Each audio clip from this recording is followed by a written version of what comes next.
നമസ്കാരം, മലയാളി വാർത്തയിലേക്ക് സ്വാഗതം. ഈ ചൂടുമായി ബന്ധപ്പെട്ട് ചില വ്യാജ പ്രചാരണങ്ങൾ നടക്കുന്നുണ്ടെന്ന് മുന്നറിയിപ്പ് നൽകിയിരിക്കുകയാണ് സംസ്ഥാന ദുരന്ത നിവാരണ അതോറിറ്റി. ചൂടുമായി ബന്ധപ്പെട്ട വ്യാജ പ്രചരണങ്ങൾ ശ്രദ്ധയിൽപ്പെടുന്ന സാഹചര്യത്തിൽ ഔദ്യോഗിക മുന്നറിയിപ്പ് എന്നുള്ള തരത്തിലാണ് പലപ്പോഴും ഇത്തരം പ്രചാരണങ്ങൾ നടക്കുന്നത്.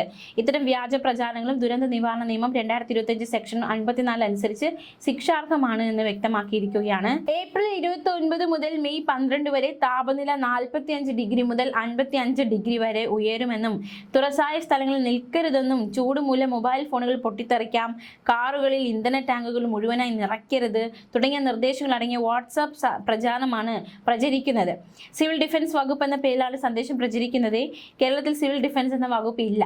കേരളത്തിലെ സിവിൽ ഡിഫൻസ് അഗ്നിരക്ഷാ സേനയുടെ കീഴിൽ പ്രവർത്തിക്കുന്ന സന്നദ്ധ സേനയാണ്.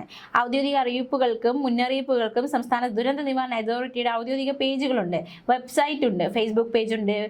അതൊക്കെ സന്ദർശിക്കാവുന്നതാണ്. മറിച്ച് വരുന്ന വാട്സാപ്പിലൊക്കെ വരുന്ന കാര്യങ്ങളൊന്നും അത് മുഖവിലേക്ക് എടുക്കാതിരിക്കുക. കേരളത്തിൽ താപനില 54 ഡിഗ്രി ആകുമെന്ന് പ്രവചനം കേന്ദ്ര കാലാവസ്ഥാ വകുപ്പും പുറത്തിറക്കിയിട്ടില്ല എന്നൊരു അറിയിപ്പ് കൂടി അവർ നൽകിയിരിക്കുകയാണ്. ഇത്തരത്തിലുള്ള വ്യാജ പ്രചാരണങ്ങളൊന്നും വഞ്ചിതരാകരുത് എന്നൊരു നിർദ്ദേശമാണ് ഇപ്പോൾ നൽകിയിരിക്കുന്നത്. എന്തായാലും നിലവിൽ നൽകിയിരിക്കുന്ന മുന്നറിയിപ്പ് എന്താണെന്ന് നോക്കാം. മഞ്ഞ അലേർട്ടാണ് നിലവിലുള്ളത്.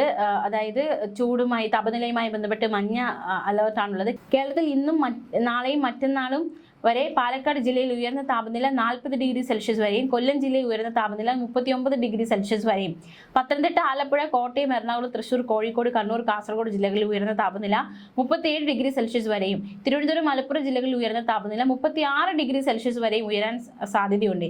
അതുകൊണ്ട് തന്നെ കേന്ദ്ര കാലാവസ്ഥാ വകുപ്പ് മുന്നറിയിപ്പ് നൽകുന്നുണ്ട്. സാധാരണയേക്കാൾ 2 മുതൽ 3 ഡിഗ്രി സെൽഷ്യസ് വരെ കൂടുതലാകാനാണ് സാധ്യത. ഉയർന്ന താപനിലയും ഈർപ്പവുമുള്ള വായുവും കാരണം ഈ ജില്ലകളിൽ മലയോര മേഖലകൾ ഒഴികെ അതായത് ചൂടും അസ്വസ്ഥതയുമുള്ള കാലാവസ്ഥയ്ക്ക് സാധ്യതയുള്ളത് കൊണ്ട് ജാഗ്രതയോടെ ആയിരിക്കുക എന്നാണ് മുന്നറിയിപ്പ് നൽകിയിരിക്കുന്നത്. മറിച്ചുള്ള മുന്നറിയിപ്പുകളൊന്നും വിശ്വസിക്കാതിരിക്കുക. പിന്നെ KSDMയുടെ ഫേസ്ബുക്ക് പേജ്, വെബ്സൈറ്റിലൂടെയൊക്കെ നമുക്ക് ഔദ്യോഗികമായിട്ടുള്ള വിവരങ്ങൾ അറിയാൻ സാധിക്കും. അത്തരത്തിലുള്ള ഈ ചൂടുമായി ബന്ധപ്പെട്ടുള്ള മുന്നറിയിപ്പുകൾക്ക് അത്തരത്തിലുള്ള സ്രോതസ്സുകളെ ആശ്രയിക്കാവുന്നതാണ്. മറിച്ചുള്ള എല്ലാ മുന്നറിയിപ്പുകളും വ്യാജമാണ് എന്നറിയുക. ന്യൂസ് ഡെസ്ക്, മലയാളി വാർത്ത.